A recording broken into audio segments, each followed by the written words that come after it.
monde t'attache ami, une histoire, une valeur.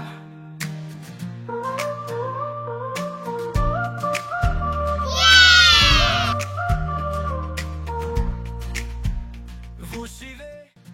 Le petit caméléon et la fleur magique. Il était une fois, dans une jungle d'Afrique, un petit caméléon nommé Léo. Léo était très spécial.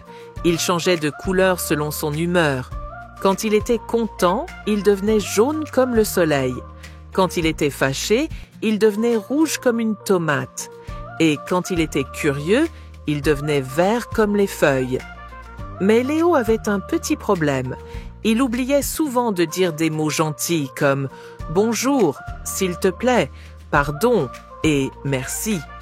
Il pensait qu'il n'en avait pas besoin et que tout le monde devait simplement lui donner ce qu'il voulait.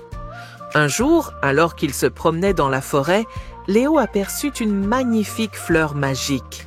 Ses pétales brillaient comme des étoiles et un doux parfum flottait dans l'air. « Oh, quelle fleur incroyable! Je vais la cueillir pour décorer ma maison », pensa Léo. Mais juste avant qu'il ne touche la fleur, un petit oiseau bleu apparut et se posa devant lui. « Attends, Léo, » dit l'oiseau. « Cette fleur est magique. Si tu veux la cueillir, tu dois d'abord demander poliment. » Léo haussa les épaules. « Pourquoi devrais-je demander? Cette fleur ne parle pas. Je vais simplement la prendre. » Il tendit la patte pour cueillir la fleur, mais à sa grande surprise, les pétales se refermèrent comme une porte. « Oh non! Pourquoi la fleur s'est refermée ?» demanda Léo frustré. « Parce que la fleur n'aime pas le manque de politesse, » expliqua l'oiseau. « Essaie de demander gentiment. » Léo réfléchit un instant et dit « Fleur, je veux te cueillir, ouvre tes pétales. » Mais la fleur resta fermée. L'oiseau secoua la tête. « Non, Léo, ce n'est pas ainsi que tu dois demander. Essaie de dire « s'il te plaît ». Ce sont des mots magiques. Léo soupira. Il n'avait jamais utilisé ces mots auparavant, mais il décida d'essayer. « Fleur magique, s'il te plaît, pourrais-tu ouvrir tes pétales ?» À ce moment-là, la fleur s'ouvrit doucement et ses pétales brillaient encore plus fort. Léo était émerveillé. Il comprit alors que les mots gentils avaient un pouvoir spécial. « Merci beaucoup, fleur magique », dit-il avec un grand sourire. L'oiseau bleu applaudit. « Bravo, Léo. Tu vois, dire « s'il te plaît » et « merci » rend tout plus facile et plus agréable. » Léo prit la fleur avec précaution et la rapporta chez lui. Depuis ce jour, il n'oublia jamais d'utiliser les mots magiques. Et chaque fois qu'il disait « s'il te plaît » ou « merci », il devenait jaune brillant comme le soleil parce qu'il se sentait heureux d'être poli.